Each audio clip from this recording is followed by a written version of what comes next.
Hello everyone, we are Group B from Wednesday 9 a.m. tutorial slot.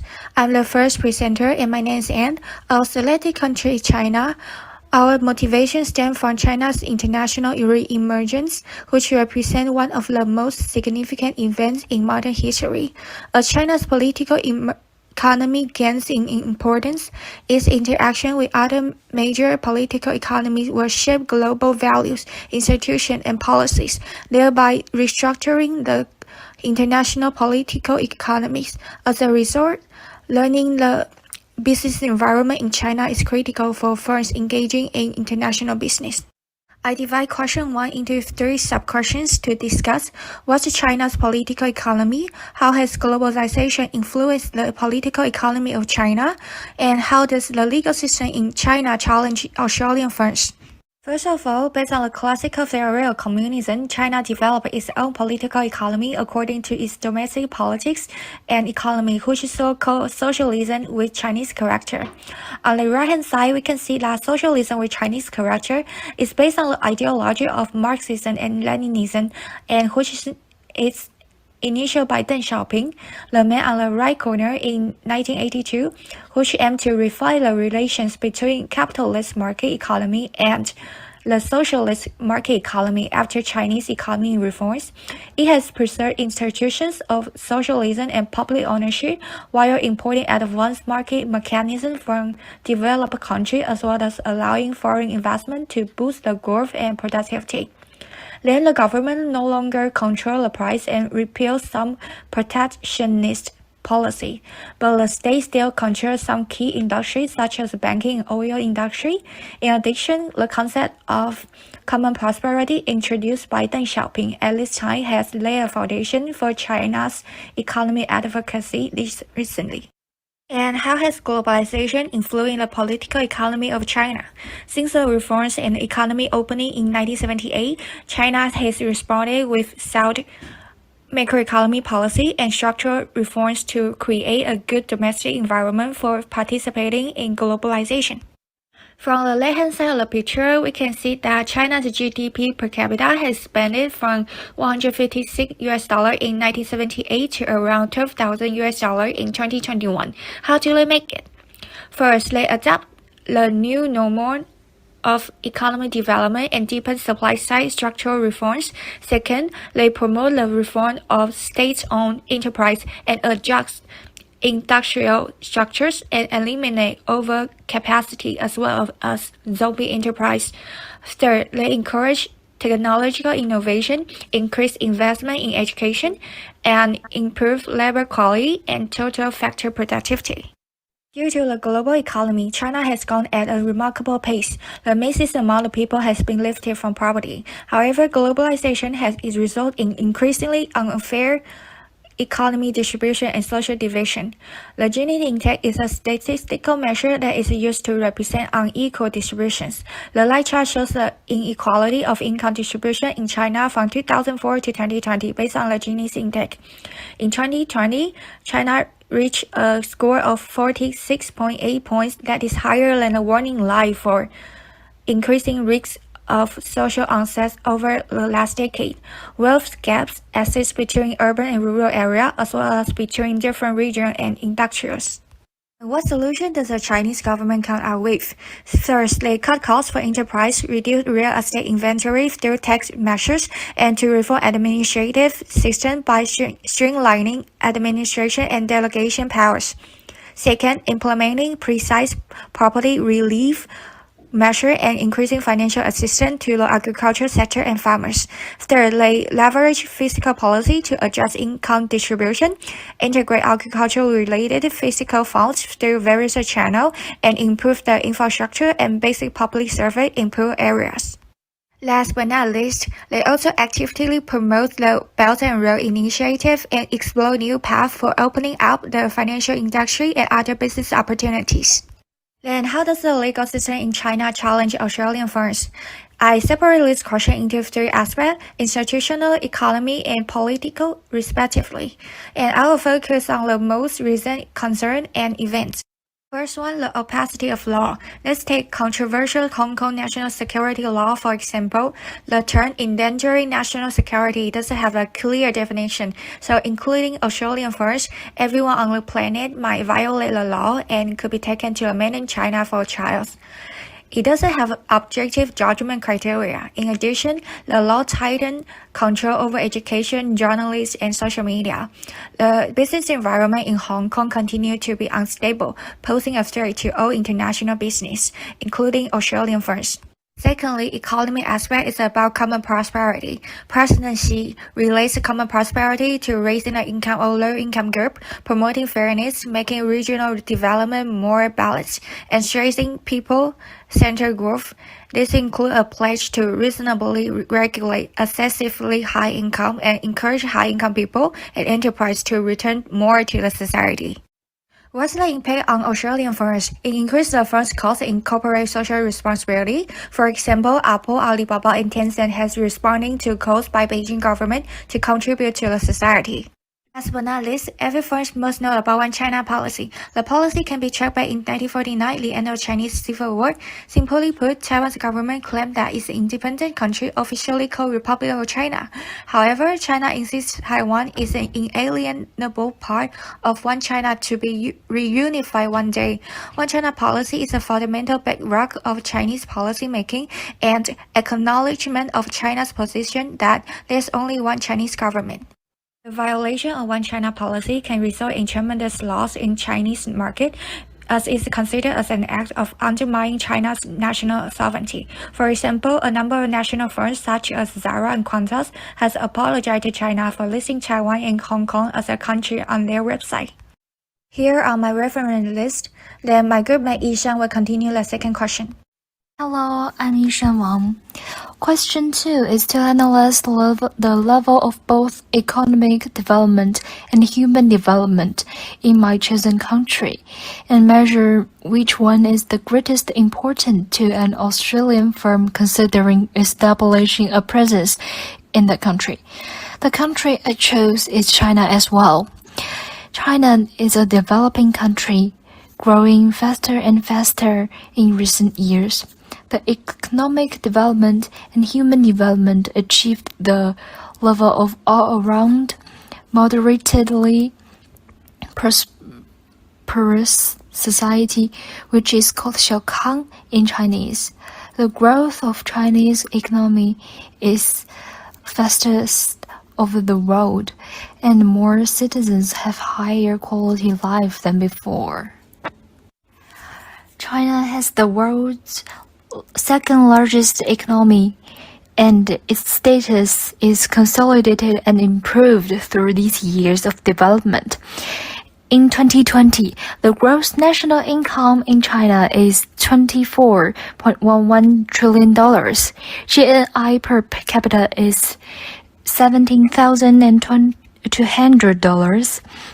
China's GDP reached $15,801.9 billion. The growth rate of GDP changed annually by 2.3% on average, and its proportion in the global economy has increased from 11.4% in 2012 to more than 18% in 2022. The GDP per capita reached $12,500, which is close to the high-income country threshold.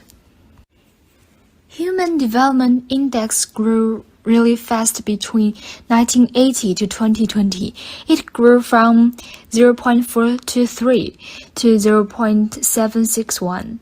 The education level of Chinese is high nowadays. University students account for 10% of the total population, and the proportion of citizens who can work independently is 42.87%, which means people live higher quality life these days. The potential lifespan of Chinese people is higher as well. 12.41% of total population can live to 65 years old and above. If an Australian firm wants to establish a presence in China, both economic development and human development are the measurements they need to consider. Most of the international businesses are established in first-tier cities. These cities may pay more attention to their economic development. Treasury Wine Estates is Australia's largest listed wine company. Due to the taxation problem, they cannot export wine from Australia to China. They acknowledge the great grape selling and the low labor cost in Nanxia and Yunnan. CEO Tom Ford decided to change their plan from exporting wine to manufacturing wine in China. This process reduced transportation and labor costs, gained more profit, and perfectly solved their problem. Focusing on economic development is suitable for an international business which aims to make money. And focusing on human development in China helps an Australian firm understand Chinese customers' preference, change the products or services to what local Chinese people preferred to further promote the process of localization.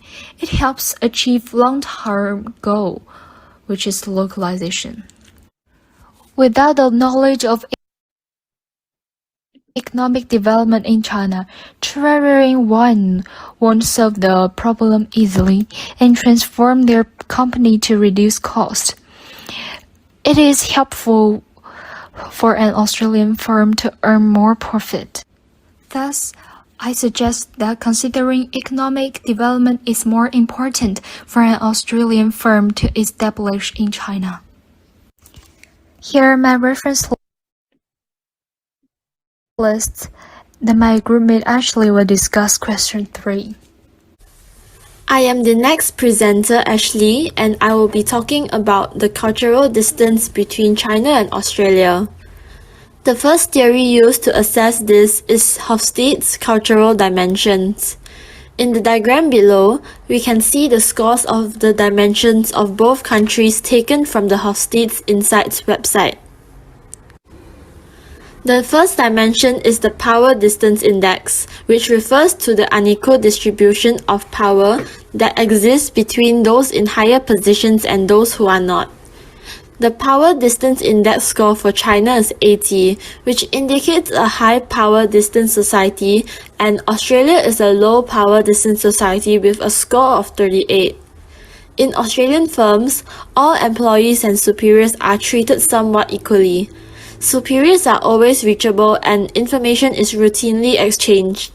In addition to that, communication is direct, casual, and participatory. On the other hand, there is a divided relationship between Chinese superiors and subordinates, where everyone has a secured place in their social hierarchy, so they should focus on doing their work and not aspire to things that put them at risk. The second dimension is individualism. A high individualism society is where people are independent in making their own preferences, whereas a low individualism society is where people are more bonded and give importance to the goals of their friends, family, or organizations rather than their own. China is a low individualism society with only a score of 20, while Australia is a high individualism society with a score of 90. The third dimension is masculinity. By a high masculinity score, the society would focus on the competition, heroism, and the expectation of reward for their performance. A low score indicates a feminine society that places a strong emphasis on looking out for its weaker members and would rather reach an agreement with others or concentrate on improving their quality of life. In this dimension, both China and Australia scored 66 and 61 respectively, displaying more traits of assertiveness into society. The next dimension is uncertainty avoidance, which focuses on how well a society can tolerate ambiguity and uncertainty. Due to the need to protect regulations, nations with higher uncertainty avoidance, which is Australia in this case, with a score of 51, tend to follow the rules to lower the risk of future uncertainty. The nation with a low uncertainty avoidance, like China with a score of 30, is open to taking on risks and dealing with whatever arises. The last dimension is long-term orientation. With China having a score of 125 and Australia having a score of 21, China is a long-term orientated society while Australia is short-term orientated. Societies that are long-term orientated tend to focus more on the future. They are willing to give up their immediate emotional satisfaction to plan ahead. They are also more inclined to value rewards and are more likely to be persistent, save money and have the ability to adapt. Societies that value short-term goals focuses on the present as they prioritize on issues that are short-term and can provide immediate satisfaction. The second theory to assess cultural dimension is Ronan and Shenkar's cultural clusters. It identifies countries that share cultural similarities, and these are the countries that are close together on the map. There are a total of 8 clusters. China is under the Far Eastern cluster along with countries such as Vietnam and Singapore, while Australia is under the Anglo cluster with the United States and United Kingdom. This tells us that China and Australia do not have the same culture. From these two theories, we can see that China and Australia are still very different in terms of culture and are disparate from each other. Hi there, my name is Anne, and today I will be answering question 4. I will be identifying and explaining which industries China should specialize in when looking to trade with other countries, according to Adam Smith and David Ricardo. I will also be answering and justifying which theory should the Chinese government follow when engaging in international trade. And as you can see here, I have divided the question into 3 subparts, so it will be easy to explain. So both the Ricardian model and Adam Smith's model imply that there are gains from specialization, but the idea of specialization is different. The Ricardian model shows that countries can gain from international trade by specializing in the production of goods that they have a comparative advantage in. So specialization itself won't change the workers' productivity though. Whereas Adam Smith's model advocates for specialization because by specializing, workers or the countries become more productive from doing a particular task. Adam Smith's model implies that countries should trade on absolute advantage, which refers to the ability to produce more or better goods and services than somebody else. And given that China has the largest labor forces in the world, China has an absolute advantage in producing any product that is labor intensive. Because China has many unskilled workers and lenient labor laws, so any labor intensive product, such as clothes, footwear, and toys, is cheaper and more efficient to produce in China than in any other parts of the world. Adam Ricardo's model implies that countries should trade based on comparative advantage, which refers to the ability to produce goods and services at a lower opportunity cost, not necessarily at a greater volume or quality, even if this means importing goods from foreign countries that the home country could have produced more efficiently. And according to the graph in the next slide, which you'll see soon, we can see that the top 3 industries that China specializes in are the services industry, the electronics industry, and the machinery industry. This implies that the Ricardian model indicates that China will be more productive in focusing on those 3 industries because they are able to produce those goods at a lower opportunity cost than their competitors.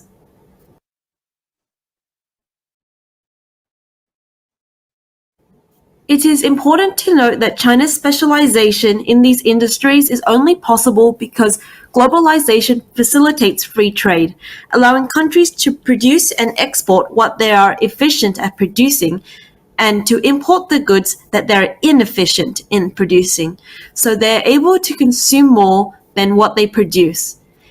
In an economy that only requires labor as a factor of production, Adam Smith's theory of international trade is dynamic in that it is integrated into the broader economic framework of the division of labor because it considers economic growth that results from and affects international trade. However, an emerging economy like China's will also utilize capital as another factor of production, so Smith's model is just a stepping stone to a more sophisticated theory, as the model does not take into account of economic growth and gains from capital. Hence, it is best that the Chinese government should follow the more sophisticated Ricardian model when engaging in international trade, because the Ricardian model takes into account of the three factors of production, which is land, capital, and labor. And furthermore, it will take into account of the gains from using these factors of production when trading with other economies. I will now be taking over to discuss the question of what trade policy instruments does a chosen country, China, currently employ, theories of international trade, and how the use of trade policy instruments supporting the theories will also be discussed. So first, let's look at China's internal trade history. Before 1978, China was a centrally planned economy which had no social interactions with any other economy in the world. With a strong ideology of communism, they only traded with communist countries. They were also known as self-sufficient country as transaction of goods and services happened internally. In 1978, Deng Xiaoping announced the reformation of the local Chinese economy as trade has been stagnant for several years. This has caused the trade to skyrocket with a 5.2% average increase in export and doubled in imports. In terms of instruments used, China had focused on export promotion measures such as the elimination of the export tax, subsidizing export, a foreign exchange retention quota, and various exchange rates, whilst import taxes remained high during this period of time. So now let's look at the graph above. We can see how rapidly China's trade has grown in parallel to the growth of its GDP throughout the years. In the last 20 years, the average growth has been of approximately 9% per year, and a great part of it is attributed to its international trade, particularly its exports. This slide shows two graphs, Chinese exports and imports in billions of dollars. As China has surpassed the United States as the world leading exporter country, we can see how China is thriving in the trade industry. However, the United States still holds its title of the world's leading importer as China's increase in imports is relatively lesser than its export, as seen above in the graphs. This brings us to our first trade policy instrument used by China, import duties. So, as we can see, China mainly adopts a few types of measure on its imports, like tariffs, zero tariff treatments, and imports licensing, and tariff rate quotas. First, tariff rates have shown a significant decrease from 15.3% in 2001 to a 7.5% in 2020. This figure is still relatively high compared to global tariff rates. However, there are certain exceptions for goods as daily consumer goods are eligible for lower tariffs, and on the other hand, the average tariff was higher for agricultural products at a 13.8%. Zero tariffs are also used by China from 36 less developed countries which they had established diplomatic ties with. The zero tariff commodities accounted for 60% of the total imports from those countries. Next, import licensing is imposed for certain mechanical and electronic products which can be imported freely. Lastly, tariff rate quotas. They are a set quantity placed by the country on specific products to be imported. The commodities shown above, like wheat, corn, rice, sugar, cotton, and wool, are subjected to tariff rate quotas as a measure to protect the local agricultural industry.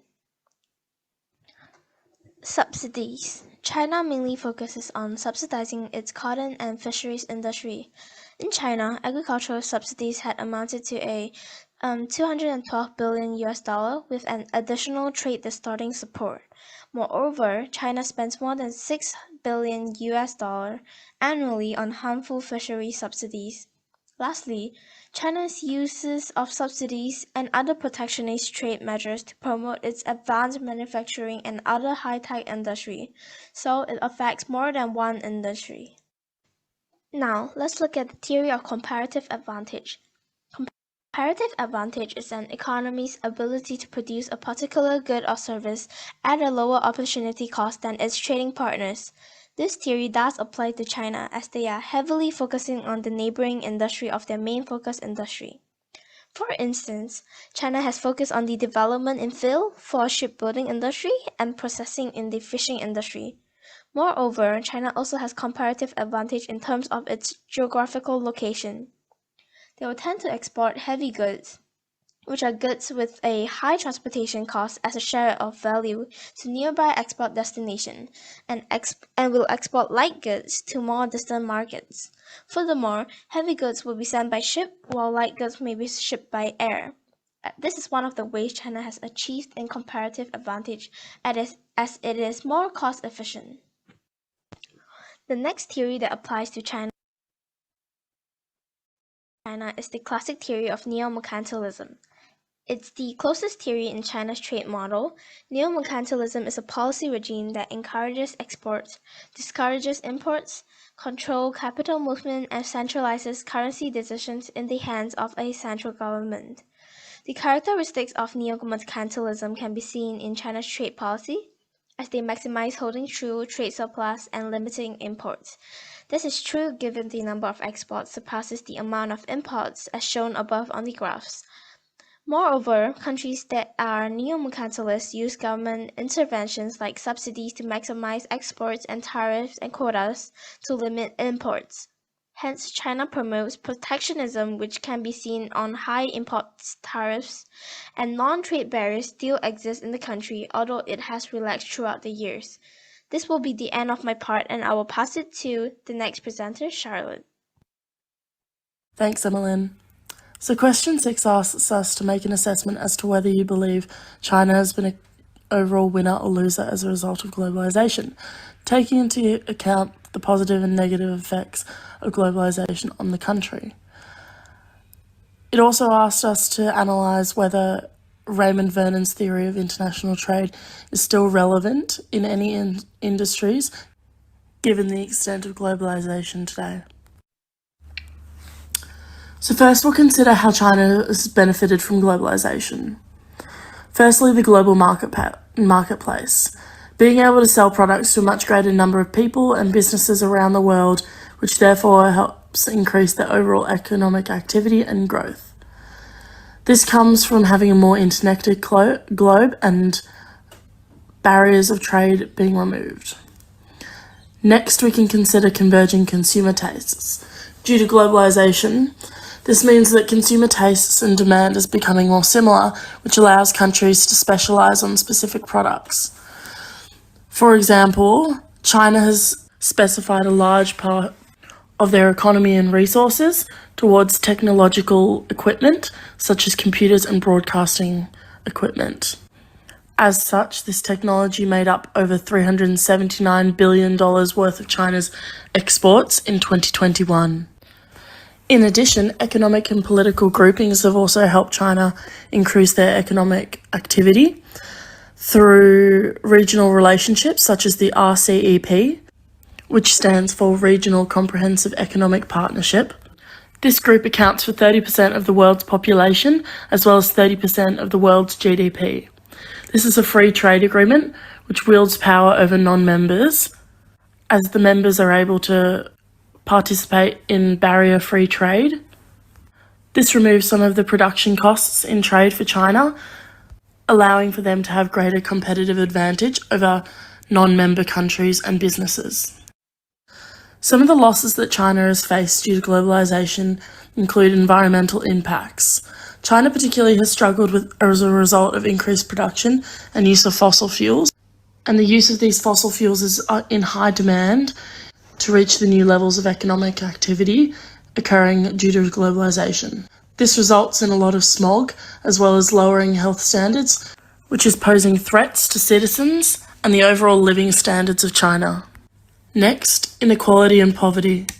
So due to the globalisation, there has been a reduction in wages in low-skilled industry. This is done to maintain competitiveness by reducing production costs. For the same goal of reducing production costs, there's been a reduction in workplace standards and practices, resulting in lower labour standards and more incidents occurring at work. Finally, it's also evident in China that due to globalisation, the gap in between the richest 10% and the lowest paid 10% is increasing significantly, resulting in overall increasing inequality. Raymond Vernon's theory of international trade suggests that products made in strong economies will initially be sold and produced there, and once sales are established, then they can be sold in alternate markets. Many argue that globalisation has changed the presentation of international trade and therefore the relevancy of Raymond Vernon's theory. This can be seen as globalisation has resulted in more production and selling occurring across multiple economies, such as many products being produced in China and sold overseas, and vice versa. In addition, products introduced across multiple markets at the same time, for example, Apple and Nike products, are all released simultaneously in multiple markets. There's also more competition, the more competitive pricing is used, and ultimately more profit earlier on in the product lifecycle contradicts Raymond Vernon's theory in that profit comes later in the life cycle of products. But Raymond Vernon's theory can still be applied to some markets, such as individual retail markets and fashion.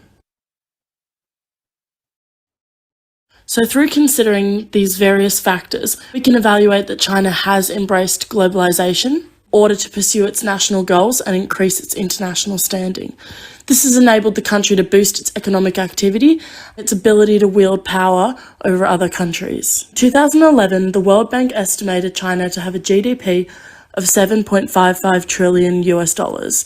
In 2021, the World Bank used the same estimation to calculate China's GDP had grown by over 42% to $17.73 trillion. And although there are considerations about environmental and poverty and inequality negative impacts as a result of globalisation, as stated earlier in our presentation, the Human Development Index grew quickly from 1980 to 2020. It grew from 0.423 to 0.761. This means that citizens of China are now living a higher quality of life, and it has also been proven that Chinese citizens are now living for longer. Therefore, through considering all of these factors, we can state that China has been a winner as a result of globalisation.